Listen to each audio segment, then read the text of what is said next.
Alright, so this video starts off at downtown Denver. Today is the No Kings protest. I was here earlier in the year when they had a No Kings protest. And this is something relatively new, because I don't remember No Kings protest before this year. I was able to catch a couple of interviews this year. But this year I'm not catching interviews as much. I don't think the vibe is just a little bit different. There was a lot of people here. It's kind of late. It's almost 4 o'clock. But I'm gonna finish that video in this video, and I think this is a good place to start it, right?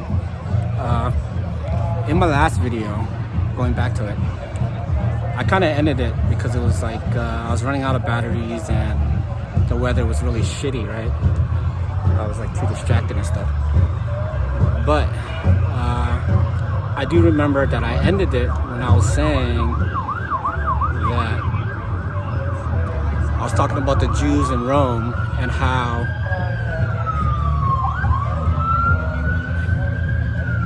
if you want some type of ethical society, it's too late, right? I said it's too late, but I didn't really explain what I was talking about, really. But I'm gonna get to certain aspects of what I said in that video, okay? There's so much to say because I feel like this is some type of hindsight and we're looking back to something very basic in our everyday parts of life that we kind of missed out, you know what I'm saying? So one thing I want to say is that this is funny. No Kings. This is on a side note, right? One of the topics, and this is actually part of like one of the themes of what I'm saying in this video is a better communication of people, right? Someone's crying up here. So getting back into the last video, what I did talk about at one point was ethics, right? Content ethics, and how we should not use people as a means to an end, okay? And we're gonna start this video off with some ethics, or just topics of ethics that I feel like are overlooked by society, okay? So in my last video, I was talking about how people using people as a means to an end, okay? And I mentioned it was a facet of content ethics, and a lot of my videos, my next few videos, besides the Plato's Meno video, it's gonna be on content ethics and Nietzsche's morality, okay? And these are probably my 2 favorite topics right now. So I'm at a point in philosophy where it's like, it's really, everything I do is really, really, I'm gonna say kind of dense, right? These next 2 videos are gonna smack everybody, I think. Just at least a little bit, okay? So make sure you watch these next 2 videos a few times. I just wanna say, we as society, we let people get away with way too much shit, yo. They go way too far and we do nothing about it, right? And that's one of the things I talk about, means to an end, right? And this is just everybody in general, not just like Jewish people, okay? So I'm gonna explain certain aspects, and then we're gonna take inferences, right? Or we're gonna speculate certain types of facets, and we're gonna put value into these things, okay? And we're gonna see what is more valuable of a statement, okay? And I know that was just like kind of like random, but you're gonna get what I'm saying, hopefully, if you pay attention. I mean, watch it a couple times. So in a way, the way society has been set up is that people are here gathered as a protest today, right? And the thing is this, right? I think the things that I say here is like somewhat preaching to a choir a lot of times, right? I'm preaching to a choir. Everybody is kind of like has the same disgruntled as me in this protest, right? And the thing is this, right? The people that should be actually hearing this are not even fucking here, right? They're out doing whatever the fuck they're doing. And all the disgruntled people are here together, right? Dealing with this problem that they have, right? Like a minute ago, right along this street right here, all the protesters went to the streets, right? And they were like blocking the the street. This is Broadway in Denver. And they were saying, whose street is this? They're saying our street, right? And at one point in my life, I was totally like, I thought it was a cool thing, like, because I remember I came here one day during the Occupy protest years ago, and everybody was just sitting down. It was the hottest day in February.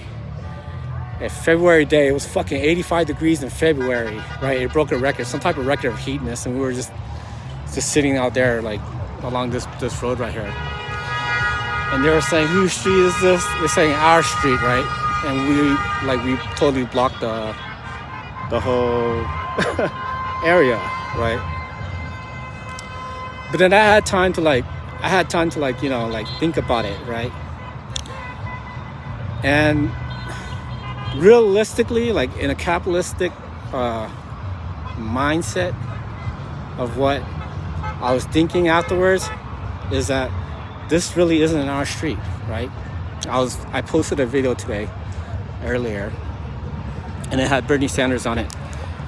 And it said that Bernie was saying that Elon Musk, the richest man in the world, has more money than 53% of Americans, right? Combined, okay? So you imagine 175, at least 180 million people, 180 million people, right?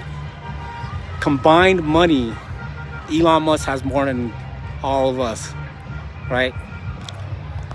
So you see these streets here, right? They're saying this is our streets. And the thing is, the problem with this is that who's paying the taxes on these fucking streets, right? Think about that. The people are paying the fucking taxes on these streets, but when they protest, they're saying it's our street, right? But who street is it really, right? Let's just say it is the bourgeoisies, right? They own the fucking streets, right? They own everything, right? When it comes to wealth. If you were to take like top 10% of people, they own, or the top 10 people, they probably own like 98% of all the wealth and stuff, right? But why do we pay the taxes on the fucking streets? You get what I'm saying? So when I talk about this, right, let's talk about the means to an end, right? The people are disgruntled here in the fucking Capitol. We're disgruntled or whatever. We are voicing our angst, right? Our anxiety among each other, right? But the people who it affects, right? They're not even here. The people, where the fuck is Elon Musk right now, right? So somebody has went too far, right? And in a way, they treated the rest of the people as a means to an end, okay? And what I'm saying in this video, and what I want to say in this ethics, right, is what I'm saying is, oh, fuck. I'm going to keep it running, yo, even though, like, I kind of went blank. Give me a minute, yo.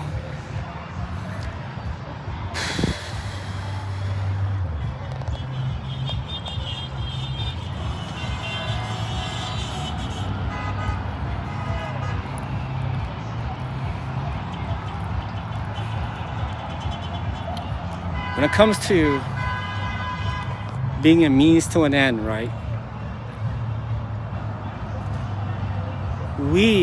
what I was saying is at the beginning that we let people go too far on fucking us over, right? And we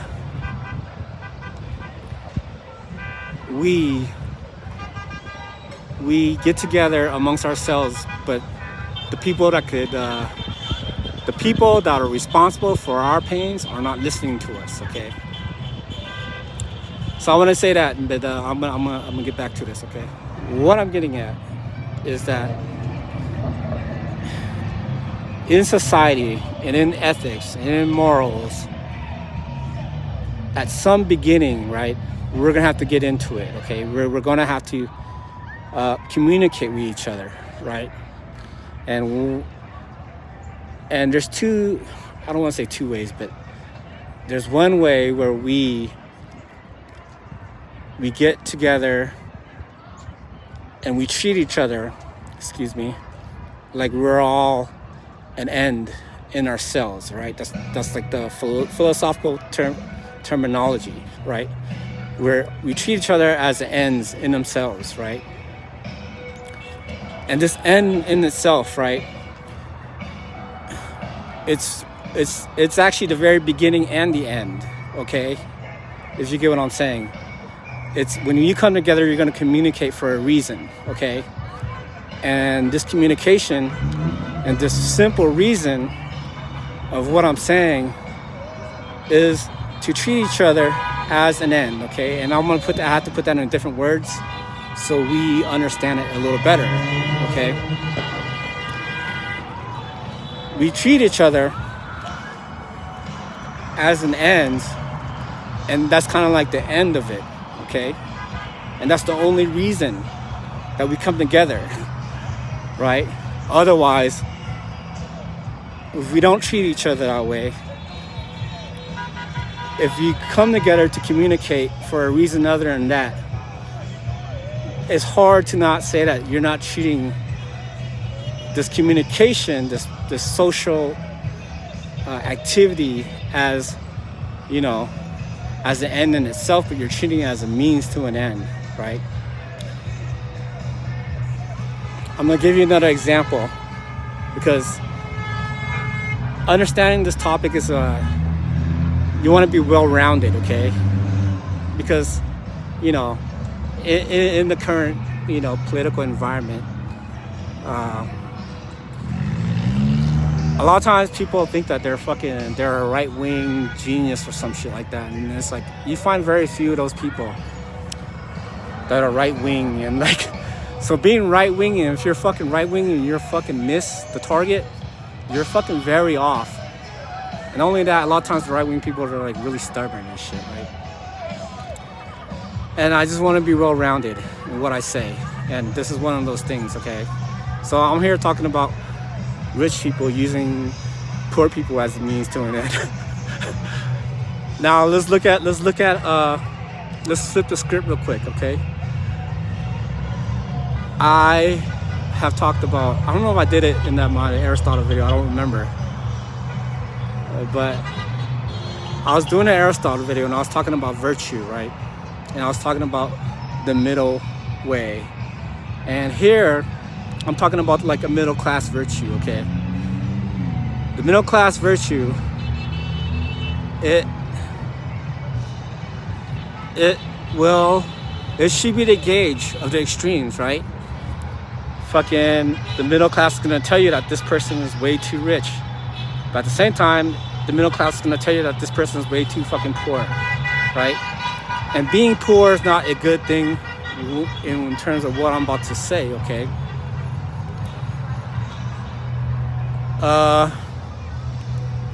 The homeless people, right? The homeless people, they use people as a means to an end, right? They don't even look at people as like real human beings, right? They don't want the best for you, no matter, just like communicate with you to do the best for you, right? Or maybe they think they do, but they don't, okay? But most likely I'm saying like this, it's like there's something more valuable that I'm expressing about this means to an end thing, when I talk about homeless people. And the thing is this, right? Homeless people don't look at normal civilians as their own end. The homeless people look at other people as I put it like in terms like a video game, right? Homeless people are living a life of a video game, and they're trying to live their life, which is natural, right? They want to gratify their feelings, right? A lot of times, I'm talking about like the druggy homeless people, okay? They just want their fucking gratification a lot of times. But a lot of the homeless people, they walk up and down streets treating people like a video game, right? It's like, hey, hi, do you have $1, right? That's their life, okay? They go to people and ask them, hey, do you have $1? Do you have $1? Do you have $1? They just look at people as $1, right? And sometimes they get it and sometimes they don't get it, right? But that is their job, right? Hey, do you have $1? Hey, do you have $1? Hey, do you have $1? Right? It's once they get $1, they get a couple points in the video game, move on and try to level up, right? That's what I'm saying is that's kind of like the same deficiency of moral character in society, right?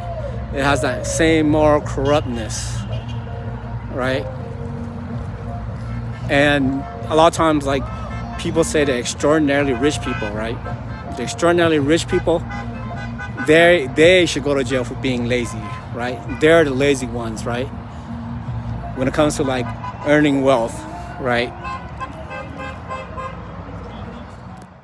So, bringing what I said so far in this video and the last video, I was saying that, you know, the Jewish religion treats other people as a means to an end, right? And I was just trying to like say something like a means to an end, right? And one of those things, since I just went off on the topic of means to an end and rich people and poor people, one way of a means to an end is to lend someone money and then wait for them to pay you with extra money, okay? And that's, you know, usury, and it is allowed in the Jewish religion, but in Christianity it's not, right? So we found people to have the type of role in society in Rome, right? All right, so that was about 13 days ago at the No Kings protest, and this is actually Halloween evening, and I'm in like east of Castle Rock, Colorado, a place called Castlewood Canyon. And it's a big canyon, and this is the beginning of it. I don't want to go really exploring that much today, but the first segments of this video, it was about 18 minutes, 18 seconds, and we are gonna take it up a notch for at least the next 20 minutes, okay? And I think everything I say from now on to the end of the year is pretty important. I look at it as what's gotta be, what has to be the most important segment of my philosophy is what's ahead of me the next few hours of lectures, okay? I expect to get a lot done. But this video is gonna start off with many ideas of logic, okay? Many just many pieces of logic, okay? And they're gonna be pretty harsh, okay? And these things that I say, that are like logical statements, they are one of those things that are right under our noses, but I want to put some weight on these facets of topics that we use for morality, okay? Now, I really want to get into Nietzsche, right? And I've been kind of dabbling with it recently, but everything I do now has a lot to do with Nietzsche and the way he thinks. And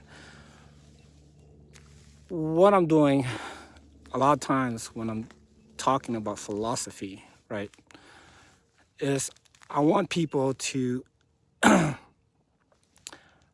have a sense of value, okay? Like when you receive some type of information from me, how do you deem this information, these statements, these philosophical statements, how do you put value onto it, okay? Like, what makes it valuable to you, okay? And I want to say that this is like a new way of thinking, okay? I don't think people previously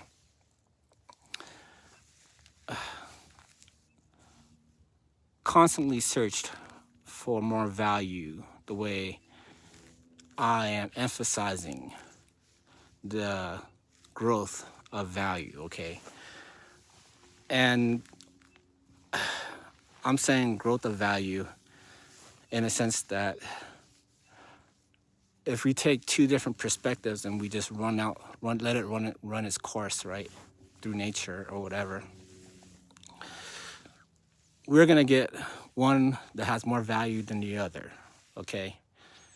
So the way I approach philosophical topics, I'm saying that I have more value than, at the very least,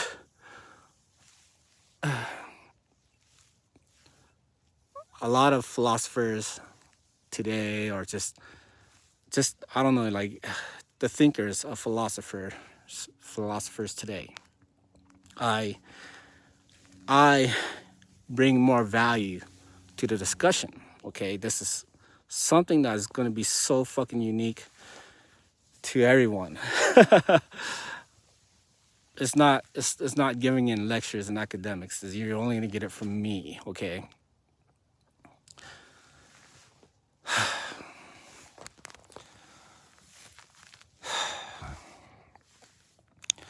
So, in this segment, I want to start off with Friedrich Nietzsche, okay? And what I'm going to talk about, he talks about in the book called The Genealogy of Morals, and that's really my focus lecture, okay? And since we're on the topic now, once I shoot the Genealogy of Morals lecture, I'm going to shoot several consequent videos, okay? But once I get to the Genealogy of Morals and publish that and it comes out, I'll be pretty good, okay? And what I say now is like a theme on the Genealogy of Morals, okay? But Nietzsche doesn't say this, okay? Even though Friedrich Nietzsche didn't say this, okay? I want you to take what I say and add value to it and compare it to what Nietzsche said, okay? And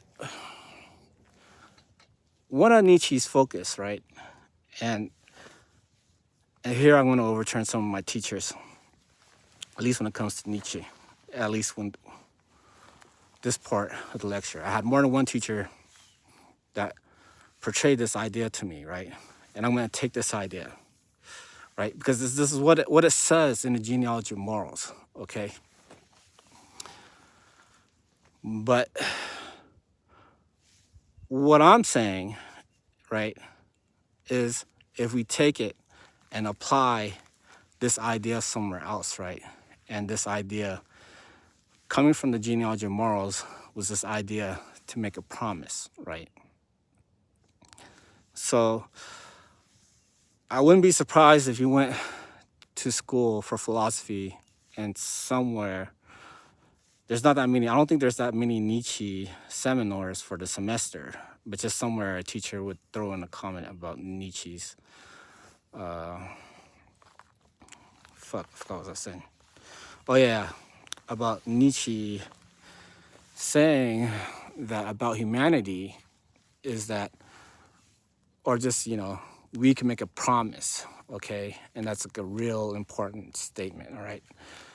This whole idea of making a promise, okay? So philosophy is this thing that can be improved.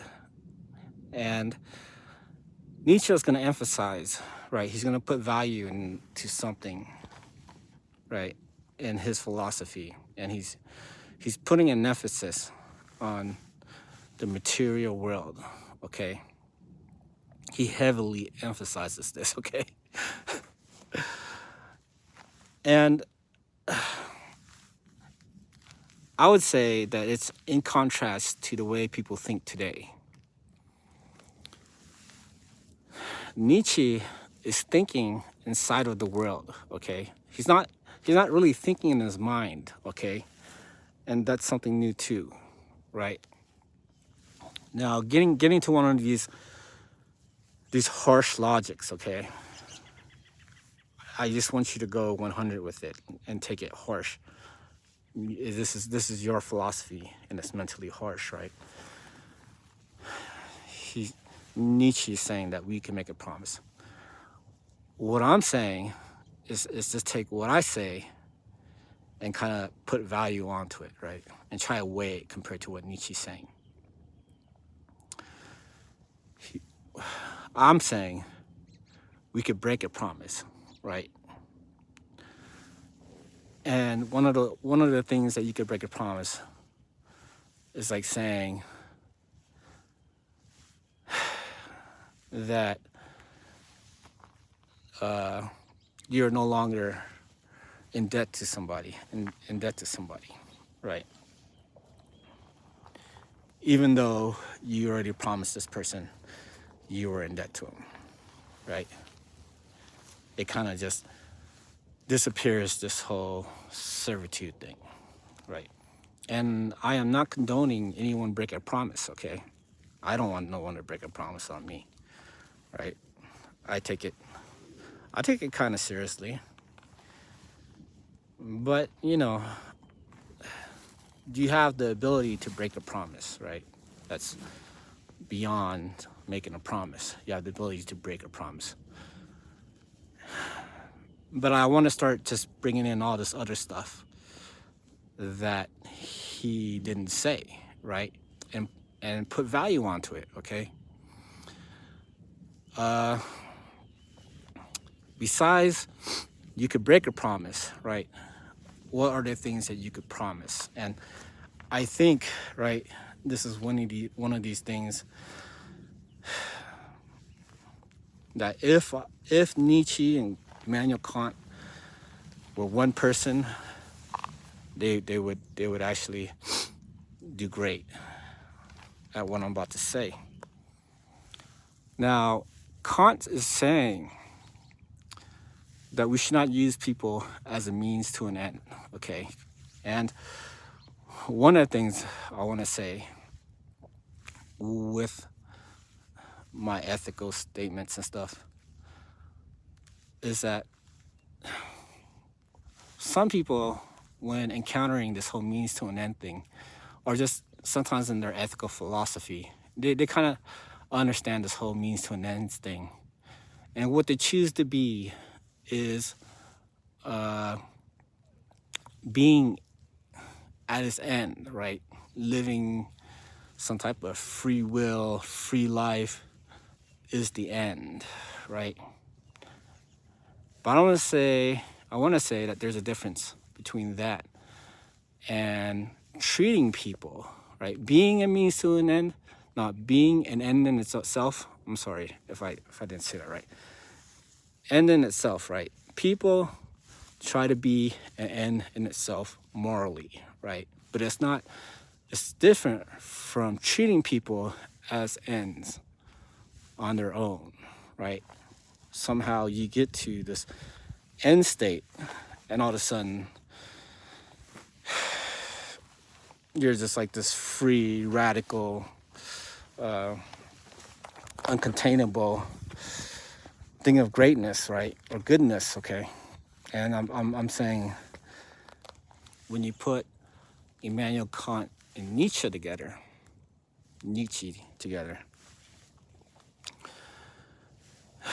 what you have is not using people as a means to an end, but treating people as an end on their own, right?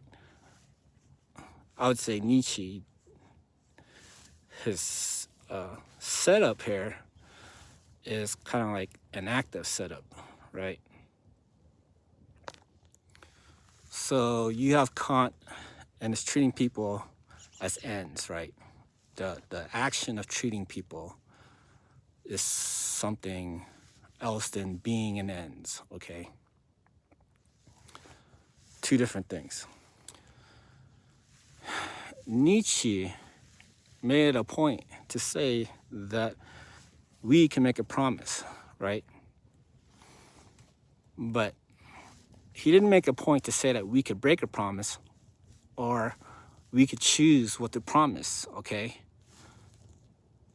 So now I want to take us into like a hypothetical type of mind state, okay? And I think it's really healthy. It's a healthy hypothetical mind state where it can help you with your goals in life and a lot of other things, even your pain, right? When you really think about it, or whenever you really understand it, okay? But instead of saying, okay, you can make a promise, this is say that you can break a promise and re-promise something else, right? And the something else is to be a better person, right? I promise you I'm gonna be a better person. And that's maybe like the first and last thing anyone needs to promise, okay? The first and last thing anyone needs to promise is I promise you to be a good person, right? And, you know, what does that include? I haven't really thought about that, right?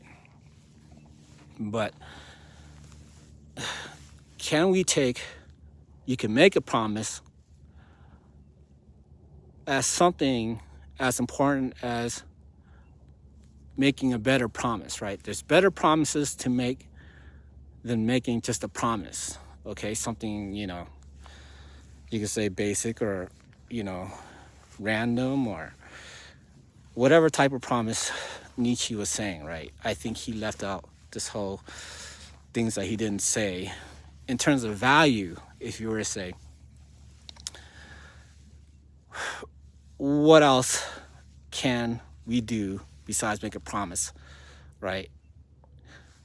We can make certain kinds of promise, and this promise that I'm proposing is to say that I'm a better person, or I'm going to be a better person for you, okay?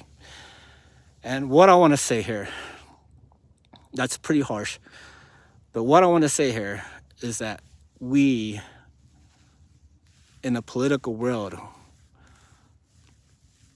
I want to say if we take away all importances, right, and say what is the most important, in a sense, of politics is for us to come together, right? We have to come together at one point or another, right? We have to come together and say, hey, I want to be a good person to you, right? Someone says it back to me, right? Think about this, right? through all the things that we get together for, I want us to look and put value on coming together to be a good person, right? How does that compare to you being holding hands with other people in church and just giving up on the future of Earth because you're going to leave this planet one day, right? And it doesn't matter what's on Earth anymore, right? Okay, so this is 3 days later, and we're gonna get back to where we left off, right? We're gonna talk about the comparison of someone being an end or treating somebody as an end, right? Here I want to say that there was no effort in being an end if you believe so, right? But treating someone as an end takes effort, okay? And there's a big difference, okay? So here I want to talk about what a type of ethics like this kind of looks like, right? It's an ethics based on merit, okay? How good was this person to you, right? How valuable was this person to me, okay? You gotta ask yourself these things sometimes, right? And I said that we are trying to get together, right? For the most important reason is to be good to each other, right? We are trying to be good to each other. And besides being good to each other, I am not saying that all the other things that we do or has its purposes or we do it for other reasons, but being good to each other and nothing else, if we were to throw in the facet of nothing else, it would be a good pick if we were to pick nothing else besides being good to each other, okay? I'm getting us ready for the next video. It's gonna be on Kant, right? I'm gonna solidify our knowledge of Kant, okay? I'm gonna do some review stuff. I'm gonna talk about what I said in the Kant 4 and redraw everything, right? Just draw everything up from the beginning. And we're gonna do Kant again, and we're gonna logically find our reason, okay? But in this video here, I'm gonna point out something that you should kind of look for in the next video, okay? The Kant video, and I'll finish up this video. I'll get back into Jews and stuff, the Jewish religion. And I know I just keep going back between Nietzsche and Kant, but in this video, I want it to be a mashup of those two, and then I'm gonna do Kant in the next video, and then Nietzsche 2 videos after that, okay? But one thing to look out for when you do Kant, okay, is he uses these words that describes judgment, okay? And I'm not gonna talk about it now, but I am just gonna explain judgments, okay, in a way that you kind of gotta remember. And I kind of already touched on it. I'm using an example from earlier in this video. I said that you could take 2 aspects, right, and let nature run its course, right? And when I say something like that, right, I want us to look at something, okay?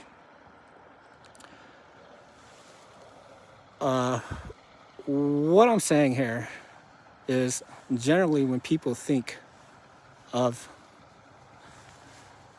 things in general, they don't think of the thought itself, right? The thought. What are we doing when we think, right? This is not.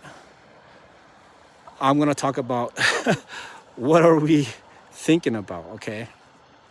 When I say that we take two events and we let it run its course, right? We put a value onto one or the other, and what becomes more valuable, right? If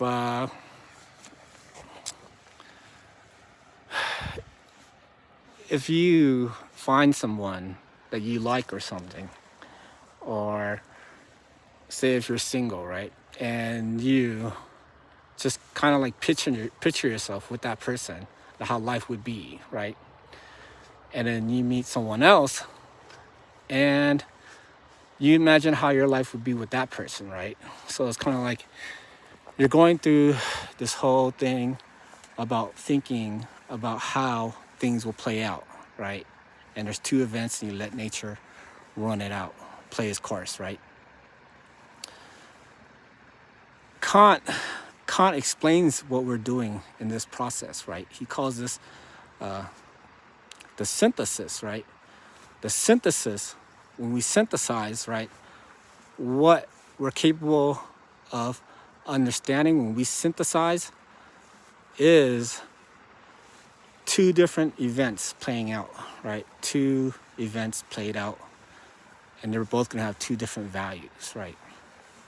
The way you portray how you value your choices, your judgments, or whatever, is dependent on something that's irrefutable, right? Your judgment comes from you, your past experiences, and everything, right? That is an irrefutable thing, right? For you to have a judgment, right? This configuration that we think with, the possibility of us thinking, right? The configuration. I know it's like it's more abstract than what it sounds like, okay? It's even more abstract, right? The configuration. The configuration, right, is synthesizing two different events. Like you think, how does nature run its course, right? So going back to Kant again, more of like a technical, more in the way that I learned in class, right? Is that typically what you do is you take subsequent events, right? You could say A, B, and C, right? A, B, and C. You find yourself at B, and then you find yourself at C, right? But if you only had B and C, like you woke up one day, you were at home in your hometown city or where you normally live, okay? And then you close your eyes and then you wake up again and then you're in a different country, right? What Kant says is that when you synthesize, you are filling in the gaps between B and C, right? You're filling it in like, okay, I must have got on the internet, booked a plane flight, packed my clothes, went to the airport, maybe perhaps specifically this one, right? Because your mind naturally synthesizes between two different things, right? Between two different events, right? You could almost kind of think it as linearly, right? Linearly. Okay, so without synthesis, we would not have any reason. Okay, synthesis is this very important thing, okay? And when we synthesize, it gives us possibilities, okay? It's one of those things that's part of the configuration that if you were to mess with it somehow, mentally, it's gonna give you something, okay? It takes an effort, okay? But we could refrain from joining into it, like, so to speak. We could refrain from joining into it mentally, right? Our mind is, in a way, the experience is irrefutable, okay? And in this sense, I think like Rene Descartes says, I think, therefore I am, right? And my gratification is the engine of I think, of therefore I can, right? The synthesis, different from the gratification. But if you gratify, in a way, you could be synthesizing, okay? Gratification is not necessarily a synthesis, okay? It's just, but that's even probably more basic. Not necessarily more basic in no specific order, but it's basic, right? In certain aspects compared to the other one. Okay, so when someone says they think, therefore they am, it would kind of seem that if you do not think, you do not exist, right? So I think, therefore I am is a completely active term, okay? Now,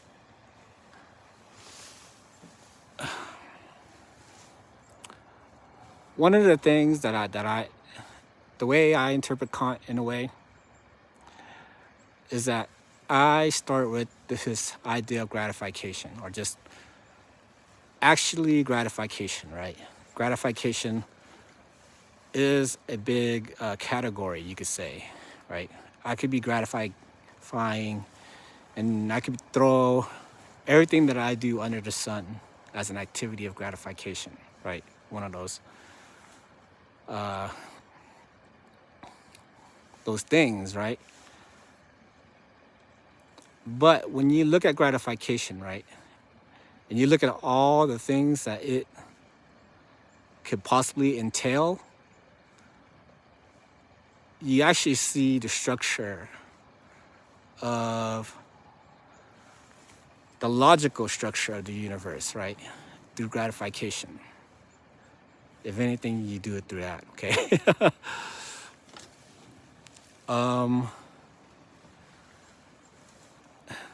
This gratification, when you see it, it has different arrangements, right? Modalities, right? And it talks about the possibilities of our logical modalities, okay? And if you were taking notes, you'd write that. The possibility of logical modalities, okay? And it shows that certain aspects of the universe or the configuration is not necessary, right? I'm gonna get more into it in the next video for sure, but I just want to like talk about a little, right? One way that we look at the modalities is, on one hand, we could say that we are just a modality of nature, right? We are just running its course. What I'm saying, you could say, because of nature is, it's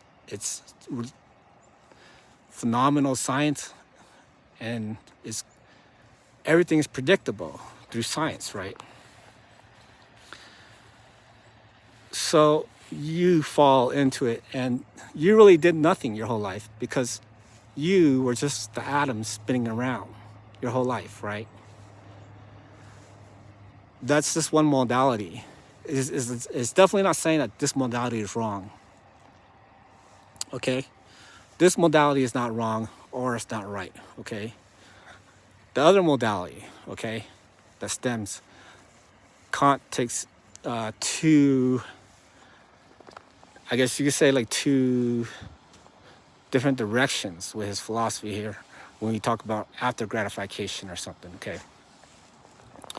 One way, it is the scientific part, but the other way, he says, in a sense that it's like a configurational setup, he says that you have to borrow at least one experience, okay, of time or whatever. Once you borrow one experience of time, then you have everything you need to do the logical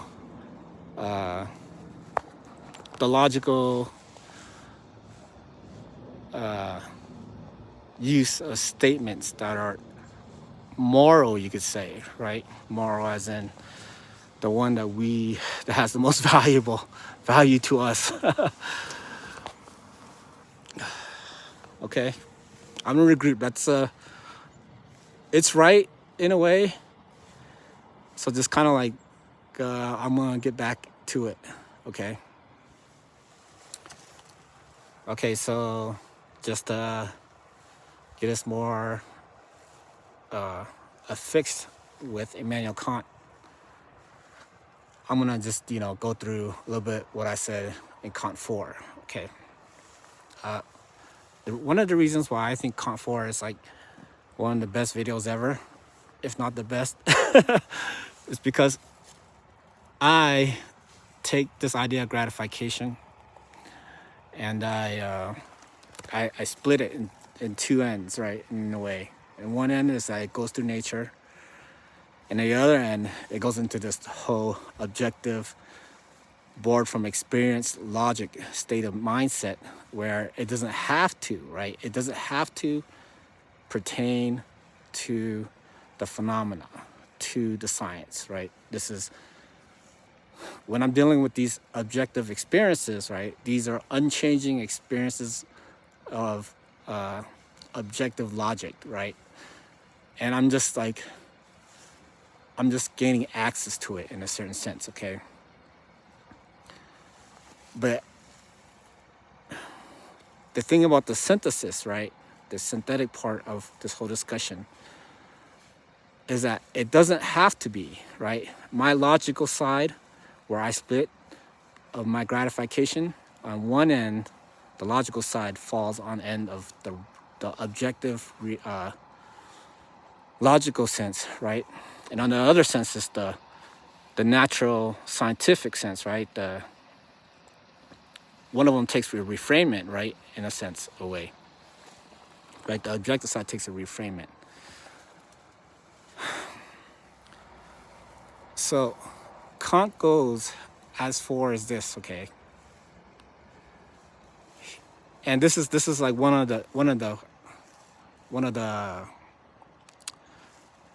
I think one of the most overlooked in Kant, but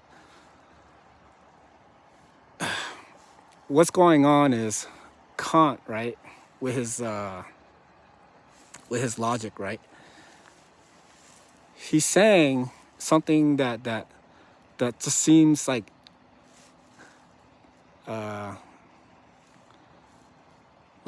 opposite of what our natural inclinations do, right?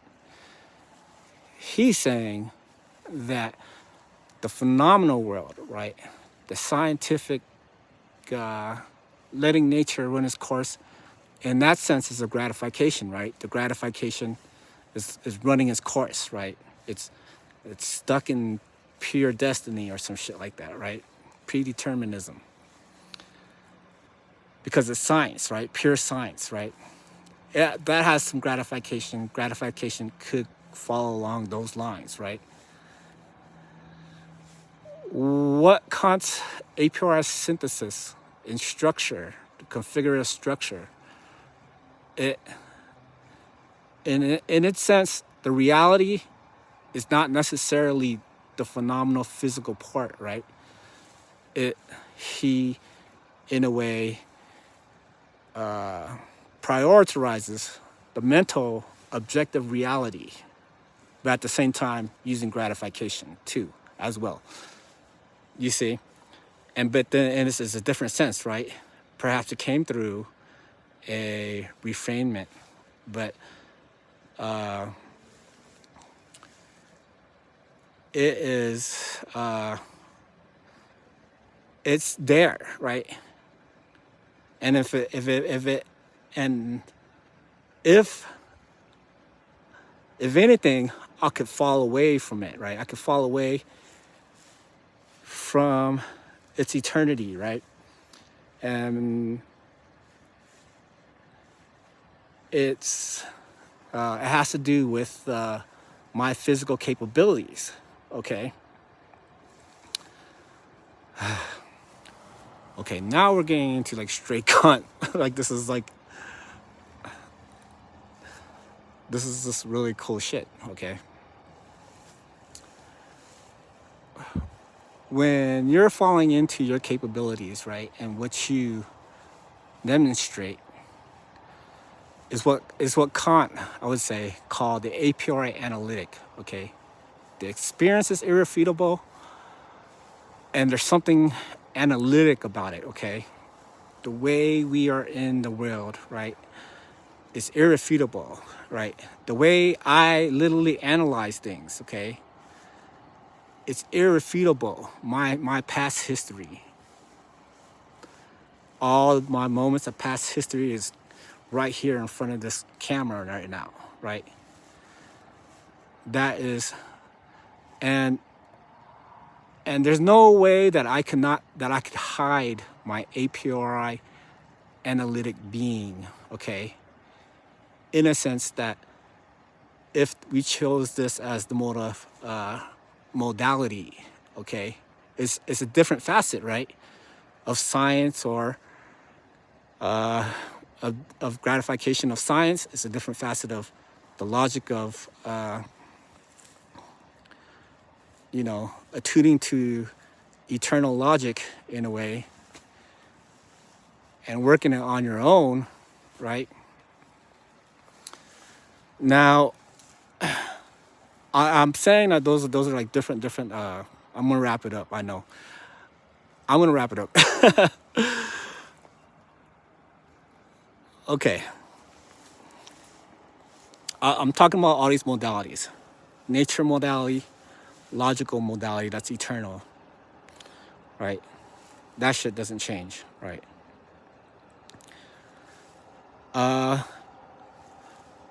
I'll get into it in the next video too, but I'm gonna talk about one more facet, right? I'm gonna talk about the aesthetic facet, about how the world,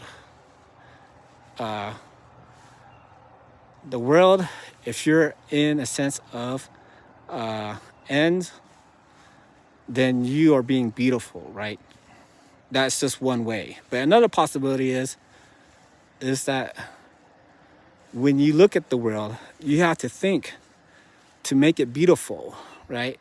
That's a different type of facet of gratification, right? You're making the world beautiful through your mind, okay? And that thing is optional too, okay? What I want to point out is that it is optional, as in all the other ones. Those are all typical ways of being in configuration, right? In the configuration, we're just talking about all these modalities and the possibilities of these modalities, and none of them are wrong or none of them are right, okay? But I'm not talking about determinism, okay? It's different than the other relativism of science, okay? We are putting an effort, right? And there's a higher morality of how we choose to do things, okay? I just went off on Kant, but that shit was pretty good from what I could tell. What I want to say about the other videos, the other beginning of this video, is, where am I getting at? That is like so good. Like my Kant video shit. My Kant is like, I'm gonna shoot the Kant video next. It's like so exciting, yo. That's like the difference between. See, I wanted to talk about what I was gonna do next, okay? And this is the part of it, right? what I do with Kant is freaking amazing. Like it's crazy. Like I think in a way, like the most, like all these great philosophers, like I have, my mind is like very close to Kant, right? And in that sense, I'm gonna say with little effort, it as if a little effort. I was trying to get Kant, but a lot of effort in my schoolings. Okay,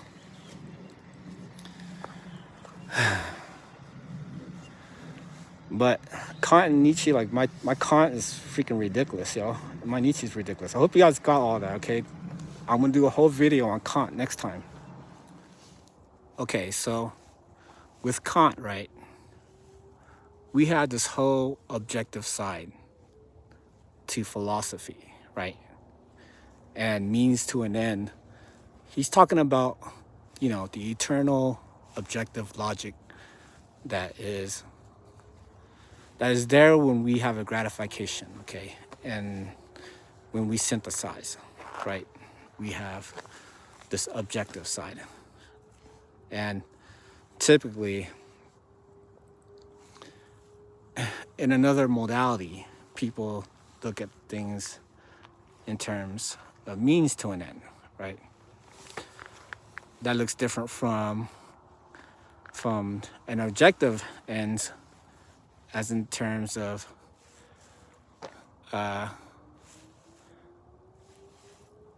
this encounter in the phenomena is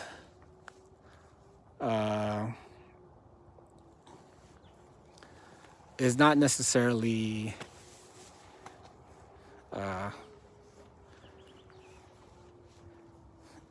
the opposite of being of use, right? I think that's a better way to say it, but there's no word for it, right? If you look at things as of use, it's different than things that are just things, okay? I'm looking at the things that are just things. Useful, valuable things, right? That's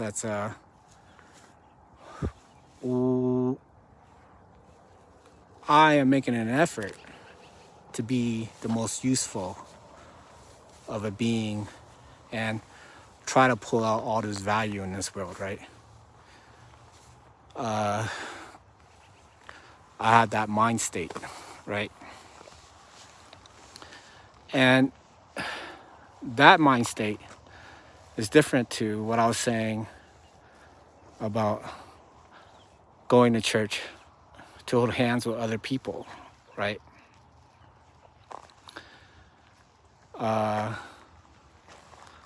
That is not useful for other people to be using you as a person, right? You gotta allow people to use you as a person in a certain sense, but you want to change the way people think so they can value you more. Okay. There's a whole trove of value in the world, right? And the crazy part is, this is something that people are ignoring against their own benefit, right? Their value in the world. People are using people as a means to an end, okay?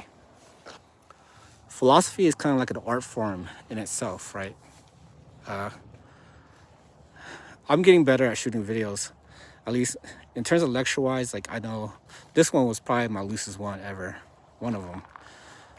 But what I said, I'm gonna leave it there, right? And I'm gonna start talking about finishing this video about the Jewish religion, okay? Where I kind of started this whole video about. I'm just gonna say what I want to say, or what I was intending to say, even though I perhaps went on a tangent, right? And when I was explaining the whole idea of synthesis, you're gonna have to synthesize, right? And fill in Why did I say this at the beginning? And why did I end it with this? What does this have to do with Jewish people, right?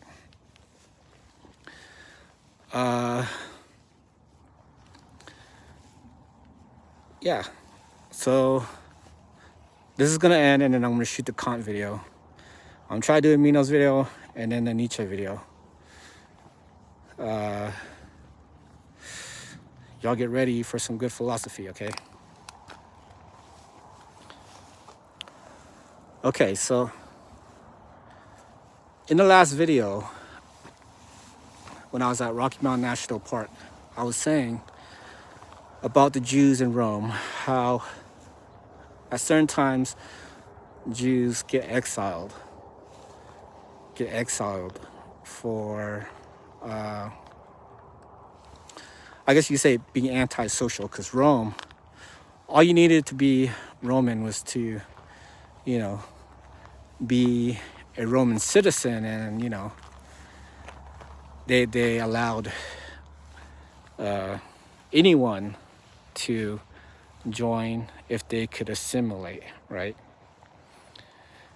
And other cultures besides Rome were unallowing of this antisocial dealings, right? England, Germany, just all types of countries, I assume, in Europe, right? We're getting what the media shows us about the Jews are being actual victims, right? They,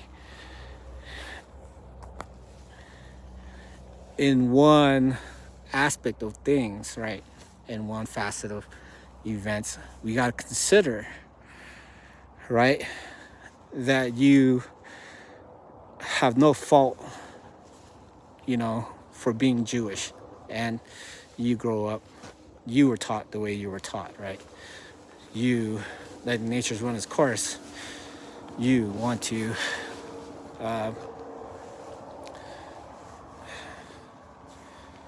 make Israel, you know,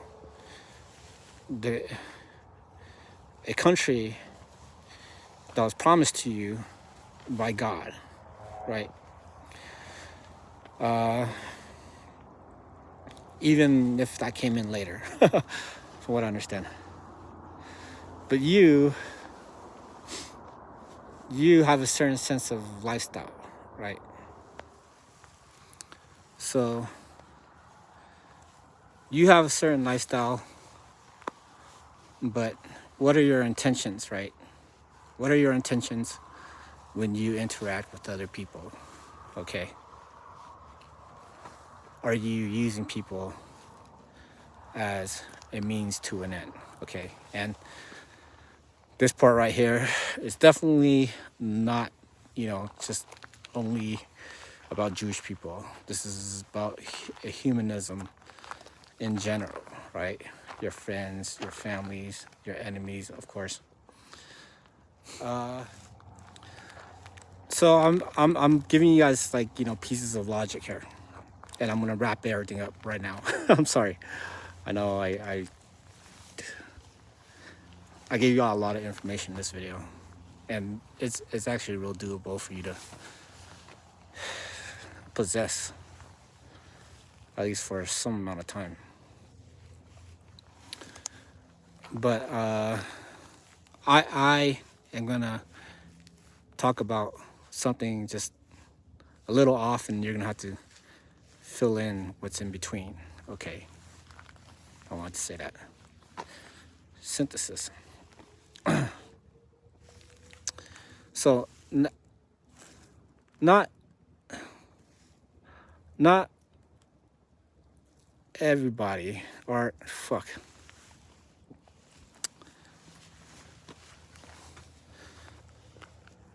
One example that I'm going to use is, I want to use in Rome, not in Rome, in Italy, right? It was, you could still say it was kind of Roman. In Italy and Rome, I guess Rome was longer there than anywhere else, right? I don't know. I haven't really thought about it. But in Florence, right, there was a wealthy family, right, named the Medicis, or the Medicis or something. The Medicis. The richest guy, the most successful one, his name was Lorenzo the Great, right? That's what they called him. He was a banker, right? Catholicism. But he is not supposed to have usury, right? Take interest being a banker. He eventually, that family, the most wealthiest family in Italy, I guess, they collapsed because they were giving out faulty loans or whatever, or just people didn't pay them back, right?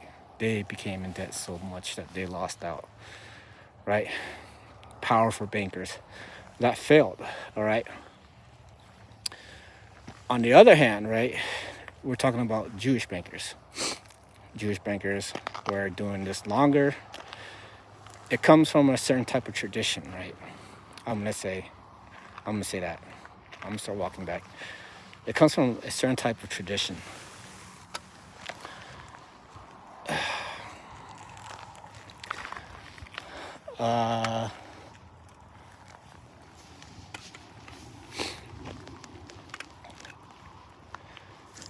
Maybe I shouldn't walk back.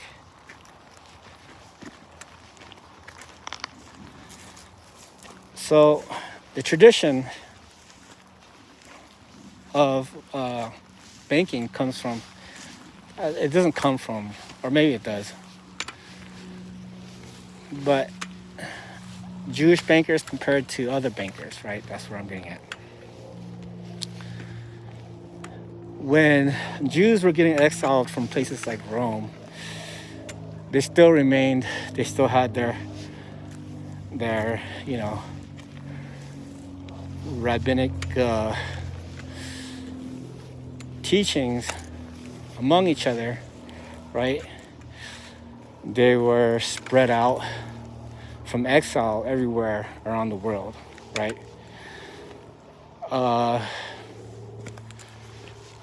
But they, as outsiders of society, they were able to, it's pretty rocks. When they're getting exiled, right, and they're gonna go to another city or something like that, immigrants into another city like Jesus or whatever,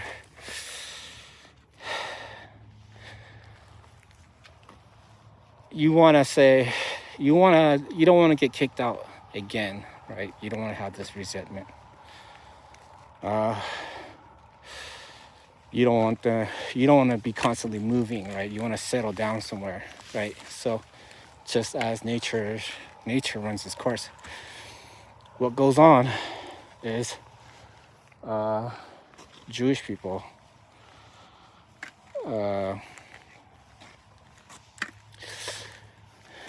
they were able to look at the society they're about to enter, look at their laws, etc., and make a decision. Hey, should I move to this part of Rome? And will I be successful, right? Will my kids live there forever, right? Just like anyone else would do, right? And they go into a society, but what their interest is their rights, right? So naturally they go into a society, they study law or whatever. And it's a coincidence that all Jewish people, well, almost all lawyers are Jewish, or a ton of them, right? It's a coincidence. And that's a certain way that we kind of look at it, right, in society. That's a coincidence. But when we look at like putting value into these statements, right, we could kind of see how most likely, if we let nature run its course, that Jews are going to be the lawyers of the world, right? These are the champions of rights, right? Rights are a good thing. Rights are a good thing for people that are being exploited, right? It allows for them to not get exploited, right? So we have lawyers because of the exploitation. Laws, so that is just, I just want to kind of leave that there, right? And then we'll talk about another subject, and then you just kind of fill in you just synthesize and try to connect the dots or whatever, right?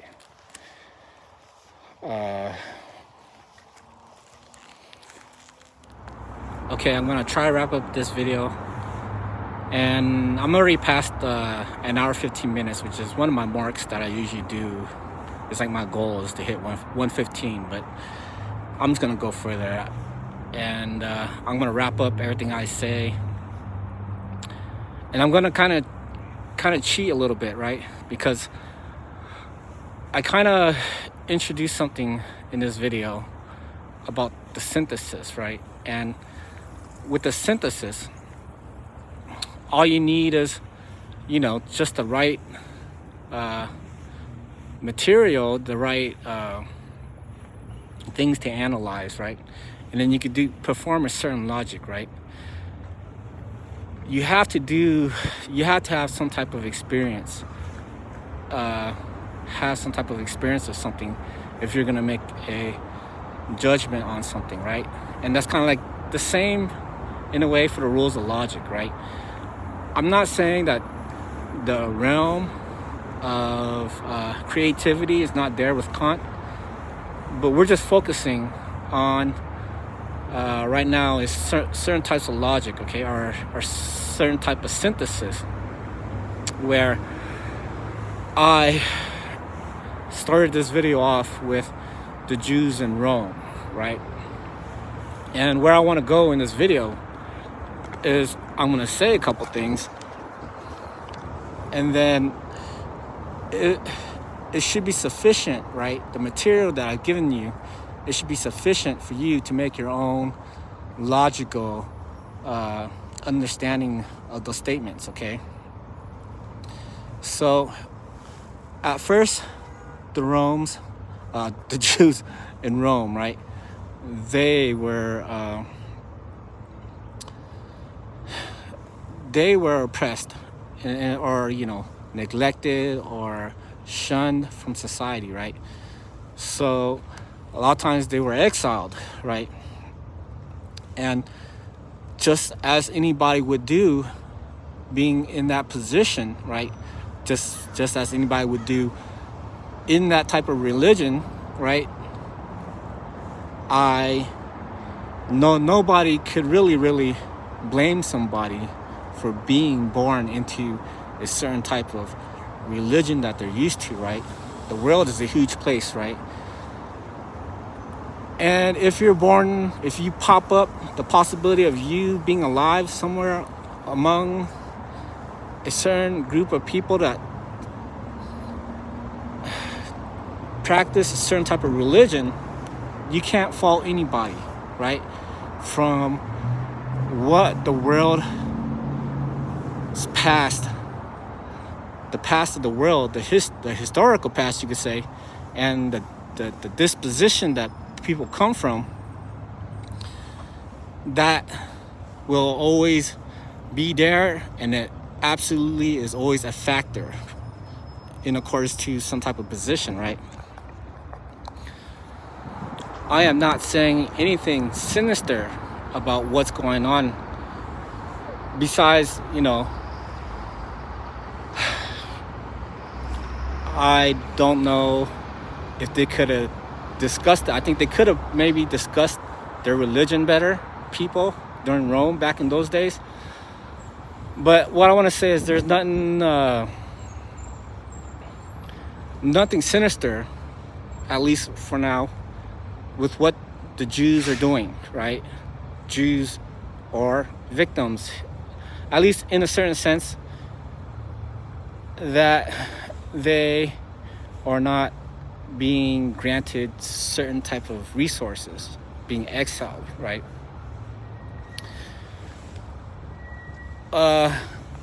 So anybody in their shoes would have did what they did, right? I said that when people are in exile and they're finding a new place to live and they want to find a new society, they study the laws, right? And that was natural too, right? It was natural to study the laws, okay? And for you, if you had an opportunity to send your child to law school just so, you know, he could use his rights, right? Or just so they could have a good life, just like anyone else, right? It's just, in that sense, it's just nature running its course, okay? Now, I could be a lazy professor, right? And tell you, and I'm gonna tell you to do this, but I'm gonna do some synthesizing myself, okay? But now, what is going on here, right, is something that is just that's just running this natural course, right? Jews getting exiled, they learning law, going to school, sending their kids to be lawyers, right? What's going on is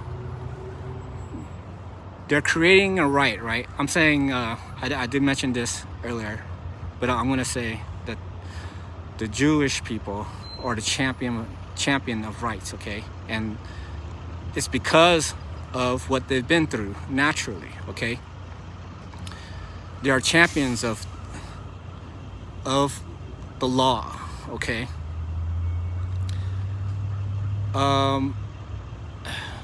So this law creates something for the people that are being oppressed, right? So a lot of times in history, right, the way it was described to me, and that's always stuck with me, this idea is Dr. Brown says it's like a lifeboat for the weak or something, right? The botched and bungled or whoever, right? If their life is being exploited and some type of right could help them to avoid being exploited by other people, because then the people have to think about other people's rights, then rights is there as a lifeboat, right? It's pulling people up to a level, right? In a certain sense, okay? And it kind of takes me back to what I was saying earlier, right? About just coming together once and for all to meet somebody, right? And what I want to say is, the only thing that's really, it's not necessary, right? It's one of those things that is like, it's a possibility, but it's not necessary, right? That we come together to agree on some type of moral code between all of us, right? This is really important though, right? So imagine a world without an ethical code and a world with an ethical code, right? Which one has more value, right? When we look at the value of each other, we can pull the value out from each other, right? In terms of just doing anything together, right? I want to go as far as to say that I don't want to meet anybody or even talk to anybody that doesn't want to do good with me, right? Or do good for me, right? I know that seems like, it seems like, I don't know how to describe it, but it seems like it's unlikely, right? But I'm saying that it's the only thing that makes sense, okay? The only thing that makes sense for us to even communicate, right? Who do you value more in society, right? is it ever a philanthropist, right? And I want to draw some type of distinction, and you could do your own synthesis, right? But why I think this way, right?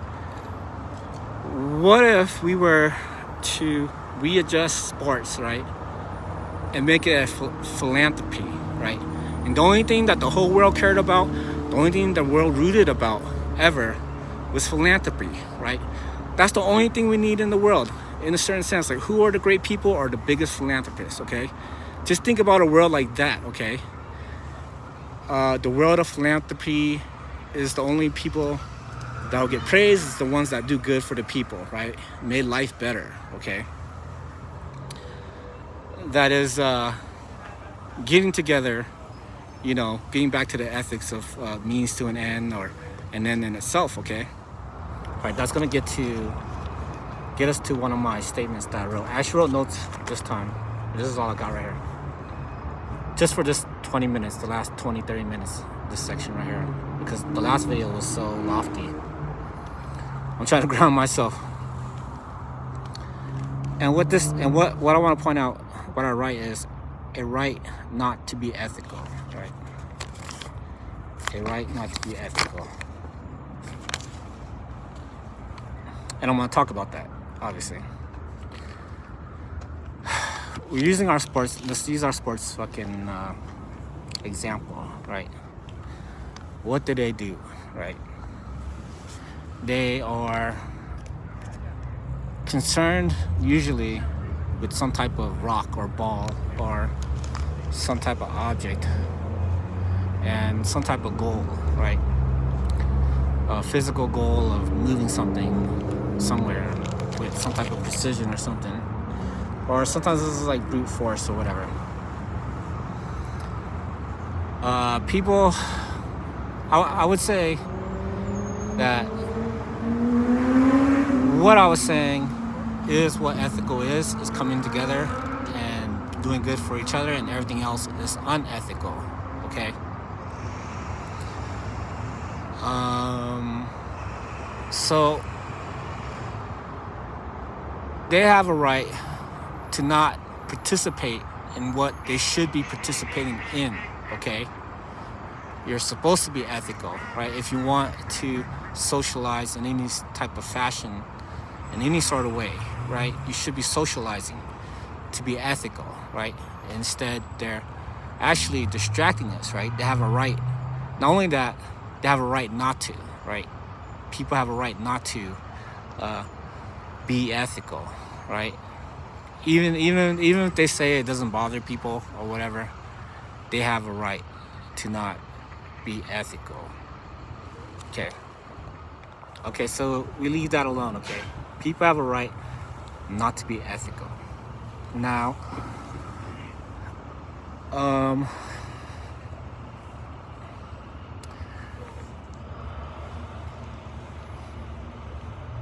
rights, remember, were something that was like championed by Jewish people.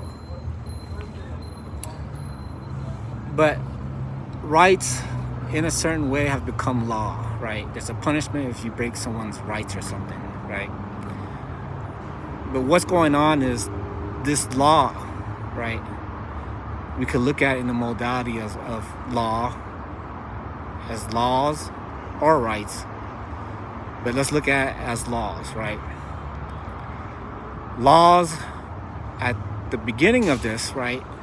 Jews are getting exploited and they become lawyers, right? In a certain, very vaguely or loosely, right? Now, I want to point out that it's a defensive mechanism, right? This type of rights, to not be evicted from a country, right? That is, a defensive posture, you could say, or a defensive act. Now, when we look at the laws, we see some type of mutation, right? You're gonna try to synthesize what happens between this event of it being defensive to something like, I want to say, I guess this is probably not a good example, but I do want to say it, right? The Medicis, right? They are a Catholic. They were Catholicism, right? The Italians in Rome, right? Again, what I assume, and I know that they lost because they lost the wealthiest banking system because of debt, right? Which is maybe people foreclosed on them, right? And they couldn't cover the debt, right? But they didn't have a certain kind of backing or a certain kind of knowledge to be successful, right? But what I want to say is,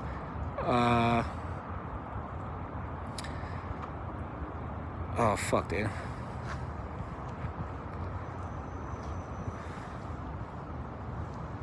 What was going on with the Medicis, and I think it's like an interesting point, right?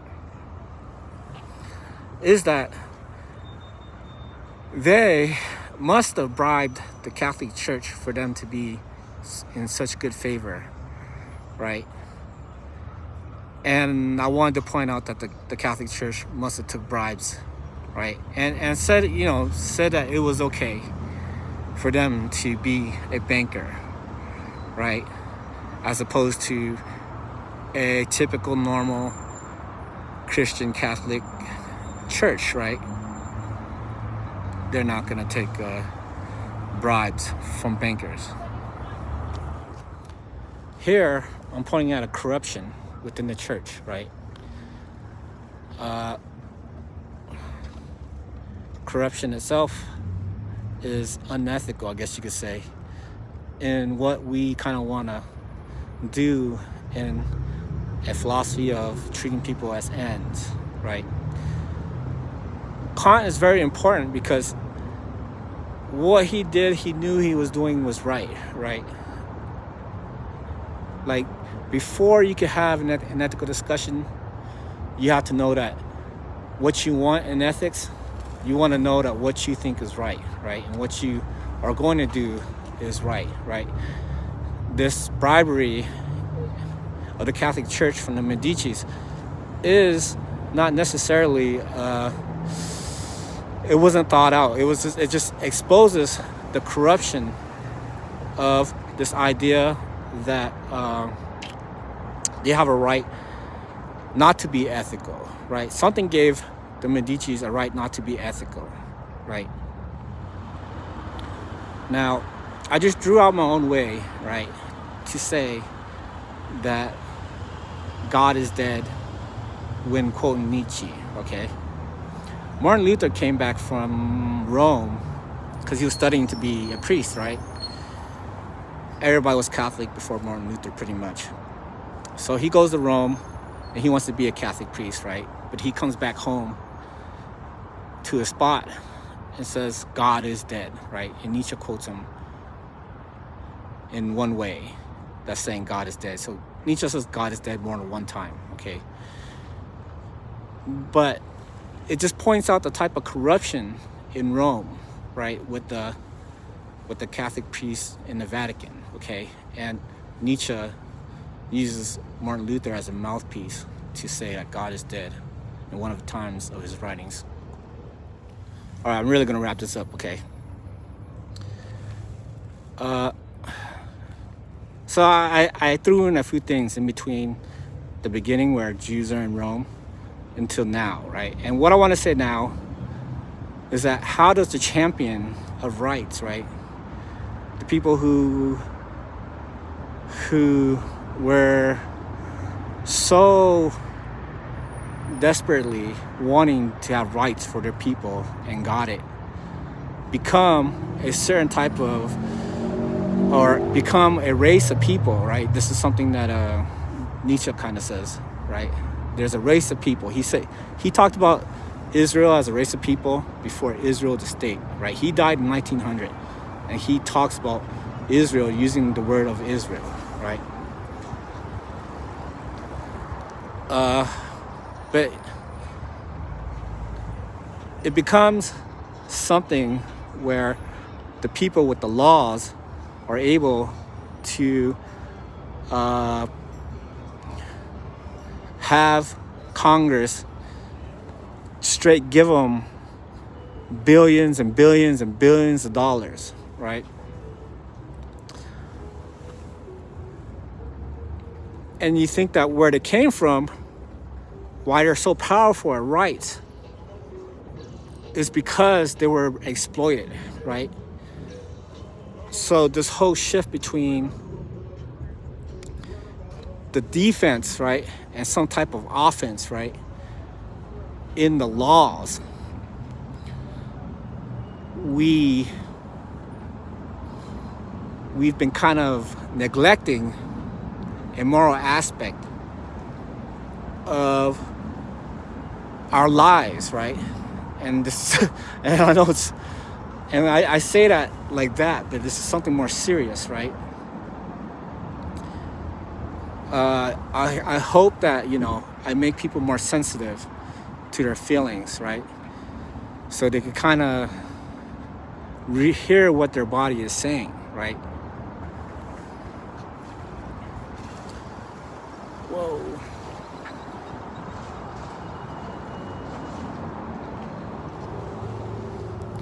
That's pretty much it, yo. Shit.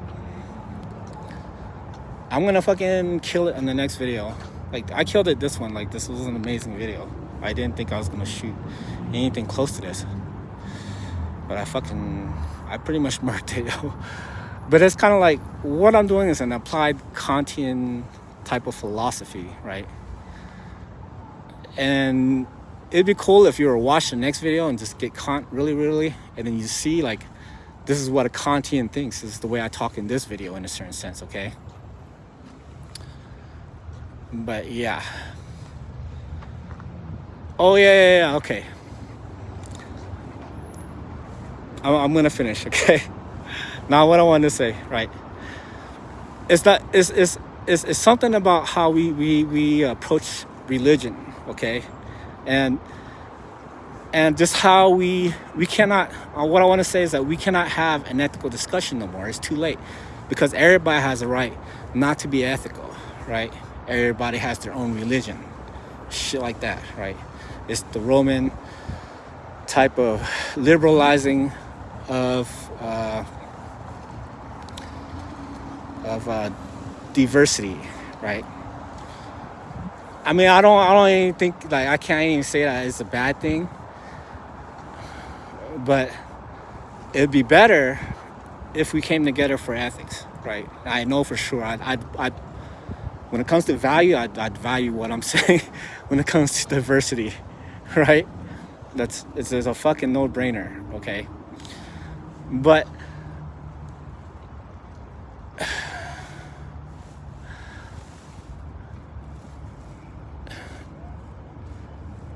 when it comes to God, right? This is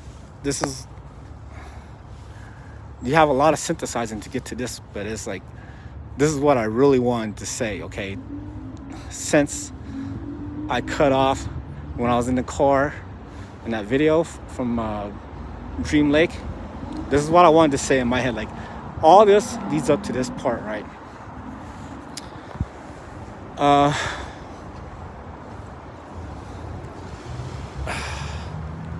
gonna see here.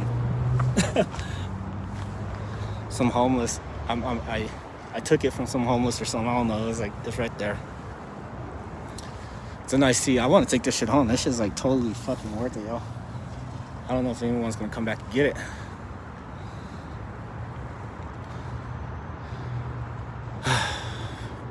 Okay. This whole thing about God is dead. It's more about, at this point, I'm gonna talk about God, okay? Just God in general. Like, I never really just talked about God in general, but this is a good topic, right? And I want to say, right, that we are in a Jewish prophecy, right? We're living in a Jewish prophecy, right? And the Jews, they actually had God killed, okay? If that did not happen, Christianity would not be here, okay? It's I would say, in a sense, it's irrefutable, right? It's totally irrefutable to me. And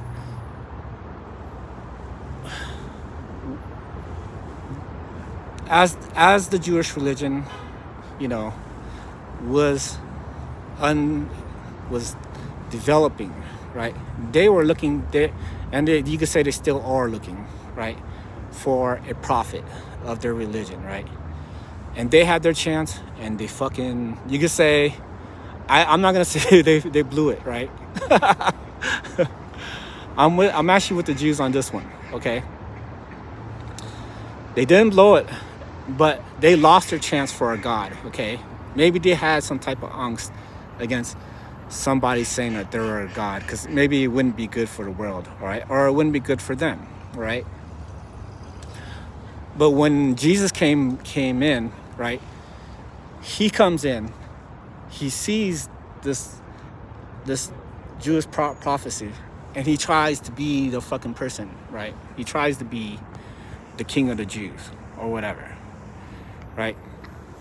He gets rejected, and then 70, 80, 90 years later, Christianity starts blowing up, okay? But I want to point out that he was rejected, right? These people created this religion, right? And it's been created for thousands of years past before Jesus, right? Thousands of years before Jesus, they created this religion. Jesus comes in one day, he's like, hey, I'm the fucking Messiah, or whatever. He gets murdered, right? And the Jews are now looking at this, right? They're looking at what's going on, okay? They're like, well, we just killed the biggest guy who said that he was the Messiah, right? Now they really ain't got no fucking God, right? Or they had a chance, right? But what's going on here? They're heading towards some type of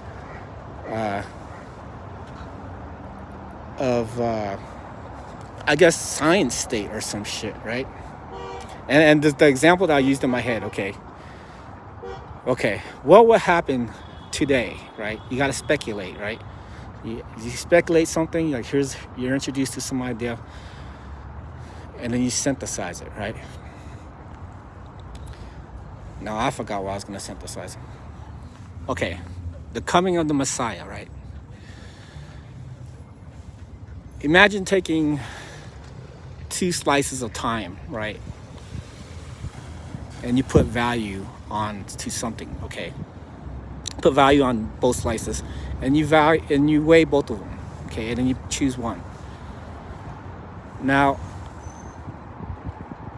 2,000 plus years ago, somebody dies, and that could have been a Messiah. They lost, right? They lost all their religion, right? The Jewish people lost their religion, right? Now, if we were to take it today, how would this look, okay? Like, they say like if people did what they did in the Bible back then people would think that you're absurd, right? Republican Jesus or some shit like that. But now, so the Jews, their religion is not necessarily like they have like certain types of prophets that like kind of like shift around a couple things. But Christianity lost its prophet, and then it already fulfilled its fucking destiny or whatever. And some people say he comes back or whatever, but I'm just saying that religion is done in a certain sense, right? About Jesus and what he did, right? And what's left of that religion is you when you die, okay? But the Jewish people, they're still, perhaps you could say, in a search, right? Or maybe one of their prophets were like, hey, we're not searching no more. Let's just fucking make money, right? I want to mention that their God is dead, right? And their God is never coming, right? It's impossible for their God to come, right? You want to know why, right? Because they're in the world of science, okay? impossible, right? Somebody comes in and says that they're the prophet. What are people going to do, right? Okay, prophet, let me get a fucking DNA test, right? They give him, he's not going to, I mean, even if he does give him a DNA test, it's not going to say anything special, right? He's just, whoever from this person is just a line of person, right? A line of that DNA test, right? Nothing magical about it, that's what I'm saying, right? His DNA will have nothing magical about it if he came today, right? But you look at the value of that slice of time of Jesus or whoever saying that he is the prophet, right? It has a lot more value that he could be a prophet, right? Because the science is not there yet, okay? So Jews are, we're in the Western world is in some type of Jewish religion, right? Jesus comes in, tries to say that he is the Messiah, they kill him, right? There's Muhammad, he comes in hundreds of years later, right? Whatever happened to him, I don't know what happened to him. He wasn't killed, from what I understand. But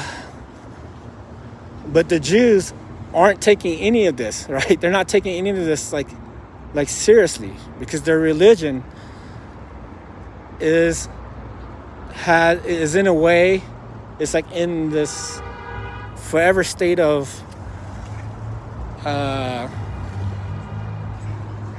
guess you could say doubt, right? There's no prophecy, like is this guy ever prophecy ever gonna come, or just what are we gonna do with this world, right? I'm gonna say I wanted to bring in Marx when he says Jewish people are hucksters, or all hucksters, and they're just here to huckster people, right? I want to say that only because other people believe in this Jewish type of tradition of thought, whether it be Jewish, Christian, or Islam, you're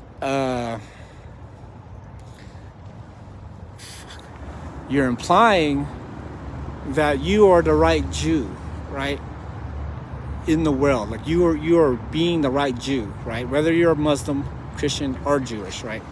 You are the right Jew, right?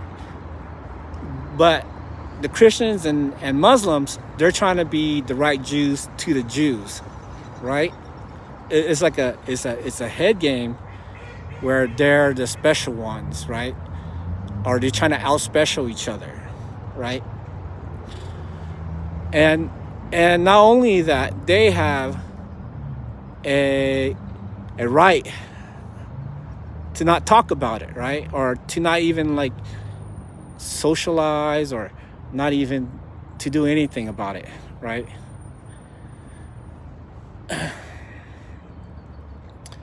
It's kind of like nihilism, I guess you could say.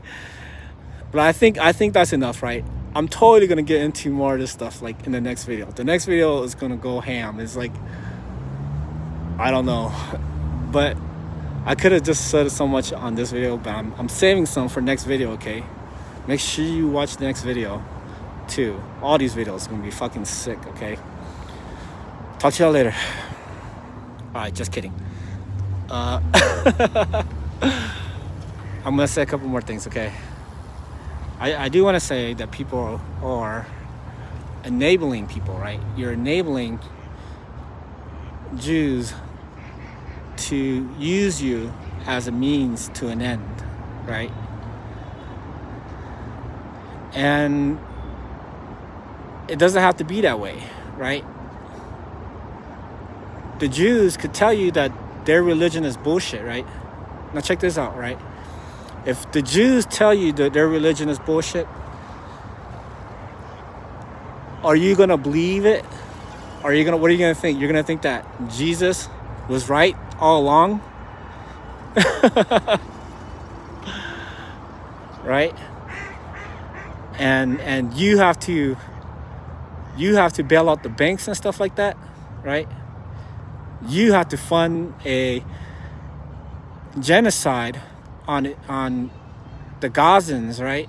and the Palestinians, the Palestinian Gazans or whoever, right? You're funding that shit, right? So even the gods, the Jews definitely don't believe in God, right? And you think that your God is right.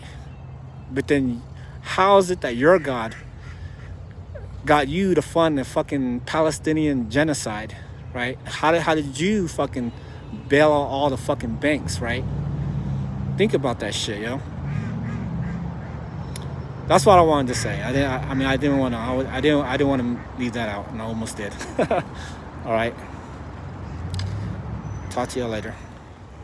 A little bit more, okay? This is probably the most awkward video ever, I guess you could say. But, okay. We're totally getting to ethics, right? Kantian ethics, Nietzschean ethics, ethics in general, okay? I did a video on Aristotle. Kant actually uses a lot of Aristotle. Surprisingly, when you look at Kant, there's a surprising amount of Aristotle in it, right? But Kant is very important, right? Aristotle is very important, right? Because Aristotle, in a certain sense, like he's the one who has like the first major book on ethics, right?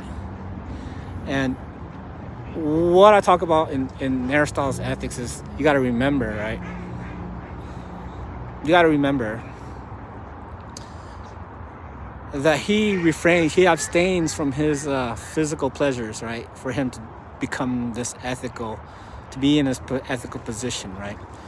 It's that refrain, that abstaining from your physical pleasures, right? This is the same, in a certain sense, the same way. I would say this type of that refraining starts off this whole other, you could say with Kant, an objective world or some shit, right? We know what we're doing is right objectively, right? In a certain sense, right? And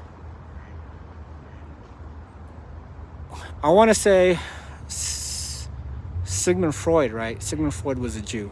He was in Vienna, Austria. And I've heard him, I guess, he knew people that were in sex scandals and he kind of hid it from the public or whatever. But other than that, with his philosophy, right, he had a right not to exploit his friends or whatever. But in his book called Civilization and Its Discontent, he talks about this thing called the superego, the id, and the ego, the ID and the ego. And what's going on is that the superego is something that is something that you could say the world kind of intend to do, right? I'm just saying that, in kind of like a sense that his id, right? His id wanted certain things, right? It wanted certain things, and it was not able to get it. But whatever it got, it was not right. You could say that, all of the discussion, right, in civilization is in a way saying something that it did not completely say, and it leaves some more wanting, right, to execute, right? Even if it's like ethical or societal, it's like it needs to be executed, right? And the things that we say that miss the mark, you could say, Freud would say that it is it's a perversion, right? The things that you don't do right, or with the intention, with it executing the right intention, executing your intentions perfectly, then it's in the land of perversion, right? You're perverse. You, but so Freud was looking at ethics, right? He's a Jew. He was looking at, at least his philosophy was, in a sense, ethical, right? If we're going to come together for the super ego, the world ego, right? Germans at that time, the German speakers, like they were like Hegel and Marx and stuff like that, right? So that's like the super ego, right? You got to kind of like stop back and then come together and be ethical, right? That's Freud's civilization discontent in a certain way, right? I say that loosely, but that's what's going on, right? We need more ethics, right? All right, I think this might be the last statement, but I was talking about earlier that philosophy can be improved, right? And I mentioned a long time ago, and I think I'm sure I still hold by this statement, but a lot of times people always want to do this whole own thing, right? They want to do their own thing, right? And I would take philosophy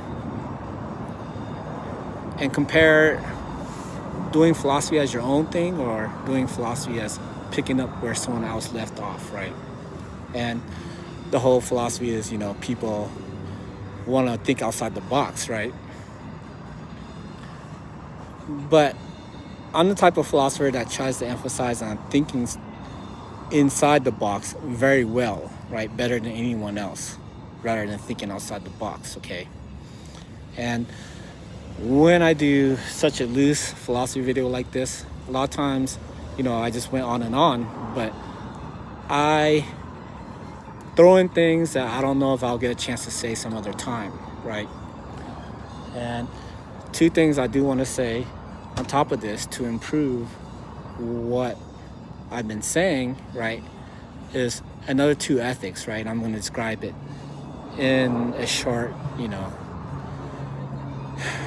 summary type of way, okay?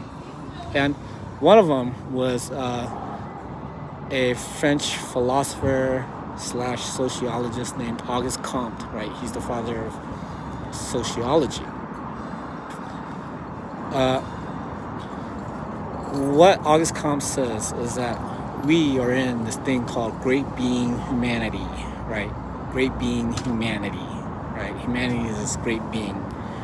And he says that the world is made by dead people, right? And you gotta kind of like understand that he lived in Europe, right?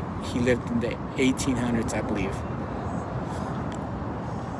But at that time, all the buildings in Paris or a lot of places, they were built maybe 200-300 years before that, right? So the dead people built it, right? And this is this great being humanity. So the people who contribute to this great being humanity, I would say, are being ethical, right?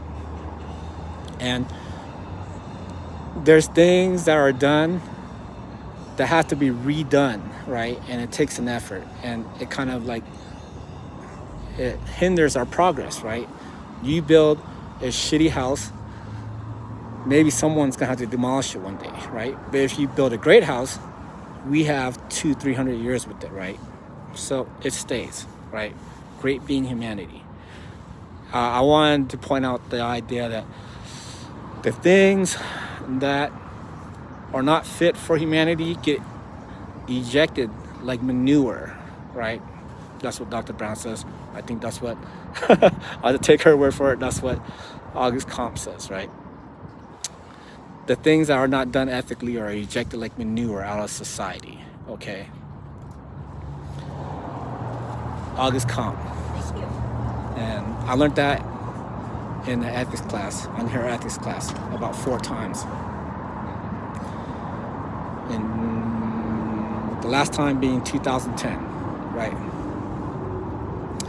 Now, something I learned just as old is this whole idea of heaven's mandate, okay? Heaven's mandate is a Confucian, well, I don't know if Confucian made the term, but Confucian used the term heaven's mandate. And he's talking about something, he's talking about like laws and rituals or whatever too, but I do want to point out as well as that we're talking about something physical as well, okay? Like the prime example is, I like to use is when I went to Beijing, I went to the Confucius temple, right? And there's 2 Confucius statues there. And it's standing, right? Because he was a philosopher, and it's been 2,500 years that is still standing, right? The tradition is still strong, right? It's lasting, right? It's heaven's mandate that is there, right? Somebody could come along and destroy it, right? And replace it with that. And that would be heaven's mandate, right? But what I'm saying is that heaven's mandate, it takes an effort for you to have it to be useful for everybody and have it in an ethical sense, right? I want to say that with this discussion of ethics, I want to point out the physical world, right, of ethics, not just Kantian's mental ethics that I haven't really got into, which we'll get into next time, okay?